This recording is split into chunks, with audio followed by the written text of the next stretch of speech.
अस्सलाम वालेकुम वरहमतुल्लाहि वबरकातुहू। आज का ये वाकया बड़ा ही दिलचस्प है। इससे हमें कुछ सीखने को मिलेगा। आखिर एक शख्स का हज क्यों कबूल नहीं हुआ? उस शख्स ने 24 साल तक हज किया, लेकिन 24 साल में से उसका एक भी हज अल्लाह की बारगाह में कबूल नहीं हुआ।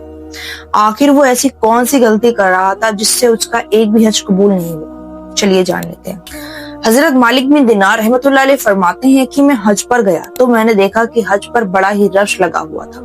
काफी ज़ायरीन हज के लिए आए हुए थे। मैंने अपने रब की बारगाह में दुआ की, ए अल्लाह ताला, तूने लाखों का हज कबूल किया है, कोई ऐसा शख्स तो नहीं रह गया जिसका तूने हज कबूल ना किया हो। वो ये बात कहकर अल्लाह से दुआ कर कर अपने घर जाके सो गए। ख्वाब में क्या देखते हैं कि लाखों का हज कबूल हुआ है, सिर्फ एक शख्स ऐसा है जिसका हज कबूल नहीं हुआ। उस शख्स का नाम था मोहम्मद हारून बिन बल्खी रहमतुल्लाह अलैह। सुबह उठते ही हजरत मालिक बिन दिनार उस शख्स की तलाश में निकल पड़े। उस शख्स की खूब तलाश की, लेकिन कुछ पता ना चला। आखिर में जाके आपने कुछ लोगों से पूछा, क्या तुमने मोहम्मद बल्खी को देखा है, जिसको मोहम्मद हारून बिन बल्खी कहा जाता है?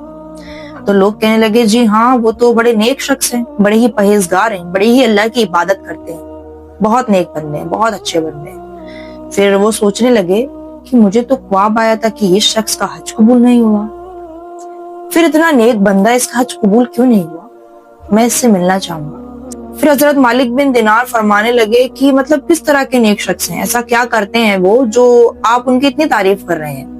तो लोग फरमाने लगे, आप जानते हैं वो रात में नफली नमाज पढ़ते हैं, पूरी रात इबादत करते हैं, पूरे दिन रोजे से रहते हैं और अल्लाह की इबादत में डटे रहते हैं, हमेशा आंसू बहाते रहते हैं। और जानते हो वो 24वां हज कर रहे हैं, उन्हें 24 साल हो गए हज करते हुए। हजरत मालिक बिन दिनार सोचने लगे कि इतना नेक बंदा है, फिर हज क्यों कबूल नहीं हुआ? मैं मिलना चाहता हूँ। तो हजरत मालिक बिन दिनार कहने लगे कि वो अभी कहाँ है? तो लोग फरमाने लगे कि ये जो चट्टान है, इसी के पीछे उनका खेमा लगा है और वो वहीं अल्लाह की इबादत कर रहे हैं, आप वहीं जाकर उनसे मिल लीजिए। हजरत मालिक फरमाते हैं कि जब मैं वहां पहुंचा तो मैंने क्या देखा कि वो शख्स नमाज पढ़ रहा है। जैसे उसने सलाम फेरा, मुझे सलाम किया, मैंने भी उसके सलाम का जवाब दिया। फिर मैं उसके पास चला गया। वो मुझसे कहने लगा, आप हजरत मालिक बिन दिनार? मैं सोचने लगा, मैंने तो अपना नाम भी नहीं बताया, फिर इस शख्स को मेरा नाम कैसे मालूम हो गया? मोहम्मद हारून फरमाने लगे, बताइए किस काम से आए? हजरत मालिक फरमाने लगे, नहीं नहीं, बस ऐसे आया था। फिर मोहम्मद हारून बिन बल्कि फरमाने लगे, बताइए क्या काम है? मुझे पता है आप क्यों आए, लेकिन आप बताइए क्या काम? आपने ख्वाब देखा है जिसमें आपको बताया गया है कि मेरा हज कबूल नहीं हो रहा है। हजरत मालिक बिन दिनार सोचने लगे कि भाई मैंने इसे कुछ भी नहीं बताया, इस शख्स को सब कैसे पता चल रहा है? फिर हजरत मालिक बिन दिनार पूछने लगे कि आपको कैसे पता कि मुझे ख्वाब आ रहा है? फिर हजरत हारून बिन बल्खी फरमाते हैं कि मेरे संग 24 साल से हो रहा है। मैं जब भी हज करने जाता हूँ, जब हज से मैं अलविदा करता हूँ, तो कोई ना कोई अल्लाह का वली, अल्लाह का बंदा आके मुझसे कहता है कि जा लौट जा, तेरा हज कबूल नहीं हुआ है। मैं शवा मशवा की सही करता हूँ, मुझे 24 साल हो गए, लेकिन मेरा एक भी हज कबूल नहीं हुआ है, ये बात मैं जानता हूँ। हजरत मालिक बिन दिनार कहने लगे कि मैं उस शख्स के पास बैठ गई, मैंने उसके घुटने पर हाथ रखा।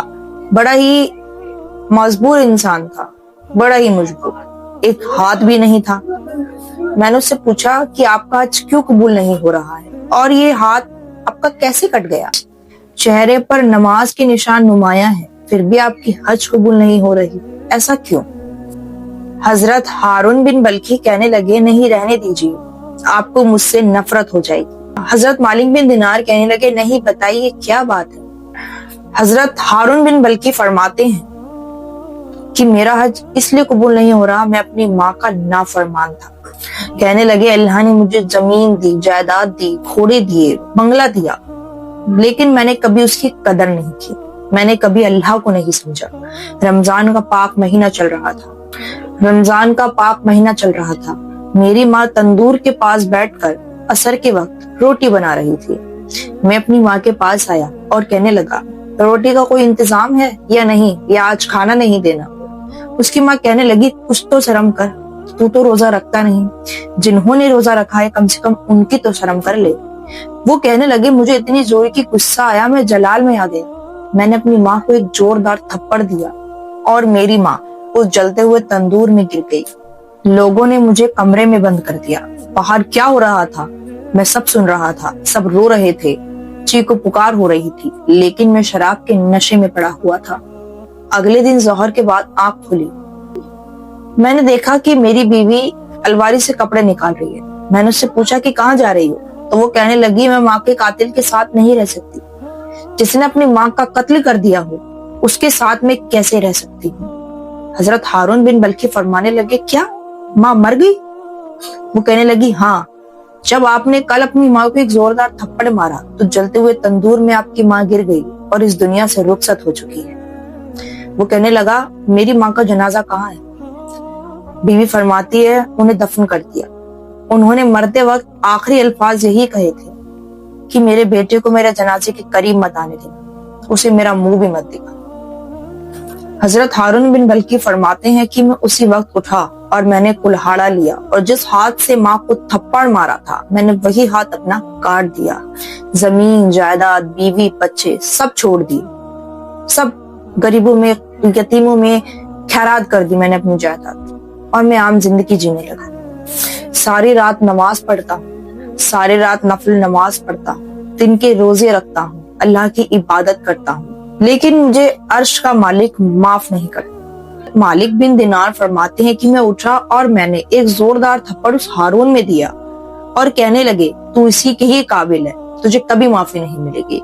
मैं ये कहकर अपने घर आ गया और आकर सो गया तो ख्वाब में जनाब मोहम्मद सल्लल्लाहु अलैहि वसल्लम का दीदार होता है। रसूलुल्लाह फरमाते हैं, ए मालिक, ये तुम क्या कर आए? मेरे बंदे के, मेरे उम्मती के थप्पड़ मार कर आए हो, उसे कहकर आए हो कि तुम्हारी मगफिरत नहीं होगी। तुम अल्लाह की रहमत से मेरे बंदे को मायूस कर आए हो। तो हजरत मालिक बिन दिनार फरमाने लगे, या रसूल अल्लाह, उसने इतना बड़ा जुल्म किया है, अपनी माँ का कत्ल, उसे आखिर माफी कैसे मिल सकती है?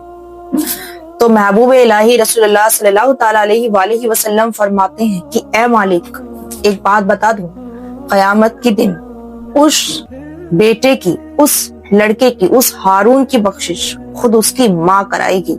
हजरत मालिक फरमाने लगे, वो कैसे? रसूलुल्लाह फरमाते हैं, कयामत के दिन जब इसकी माँ अल्लाह की बारगाह में अपना मुकदमा पेश करेगी, अपनी शिकायत पेश करेगी, बोलेगी, ए अल्लाह, इससे पूछ मेरी क्या गलती थी, इसने मुझे पर क्यों जुल्म किया, इसने मुझे क्यों जलाया, मुझे क्यों मारा? रब फरमाएंगे, इसके बेटे को जहन्नुम में डाल दो।